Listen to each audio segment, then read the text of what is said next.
Hello. I'm trying to explain for the benefit of others how does an installation or wiring of a auxiliary lights on a motorcycle look like. And I always have to understand why we do things. So I figured maybe there are some other people that also like to learn the why part. So what I've tried to put together here is four diagrams or um, progression of this design, and then we'll keep on enhancing the design until we get to this complicated final form. So let's look at the most basic form. You can have a battery, you can have a light, and you will connect the wires, the plus and negative, to the light, and you have an auxiliary light. Now whether you have two lights or one light, it doesn't matter. The concept remains the same.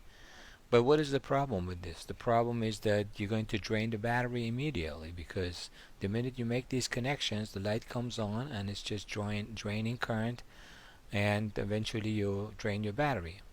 So one would say, oh, you know what to do. I'll just put a on-off switch to it.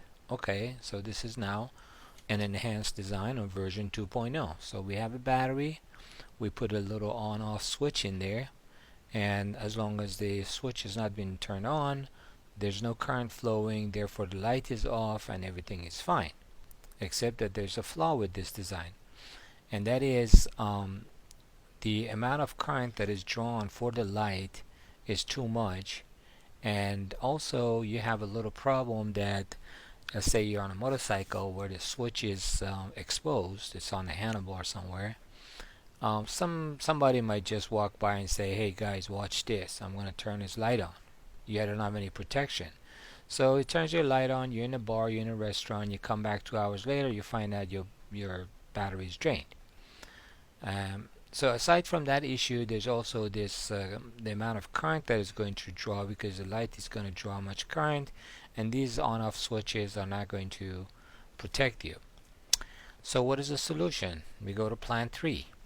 Plan 3 is the introduction of a relay, and we see this relay in automotive industry and motorcycles.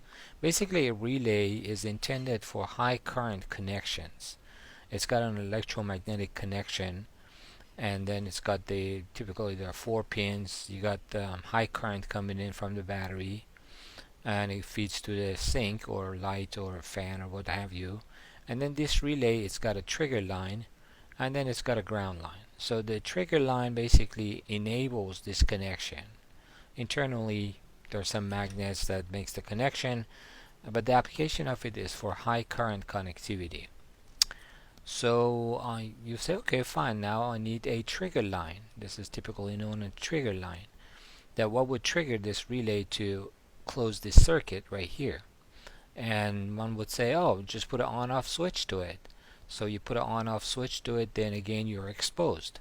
Somebody walks by, throws the switch on, enables the relay, closes the circuit, starts draining your battery.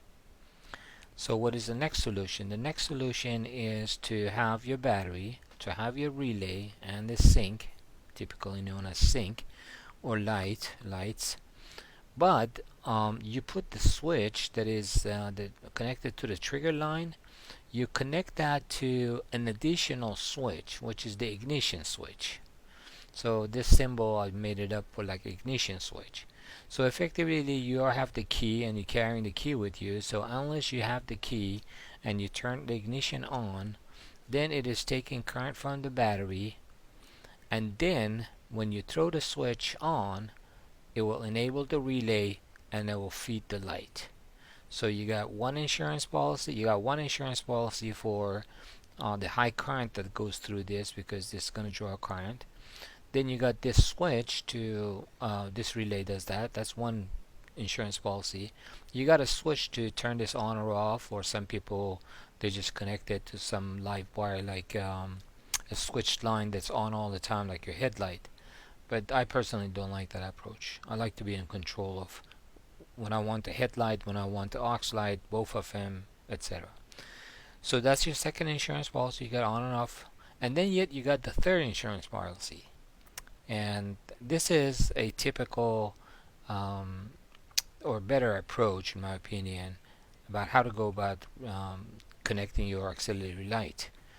Now, if you take this concept and then where do you find the battery, where do you find the live switch or switched line? This is known as the switch line, which basically means at this point, only when the switch, the key ignition switch is on, you got current here, or this is live, therefore known as switched line. And then you got a switch that's mounted somewhere on your handlebar. The relay is typically tucked in under the seat, somewhere around the battery, and from there you got to the front of the bike or wherever you got your lights installed on your crash guards, etc. I hope this was useful, and leave me some comments. Thank you.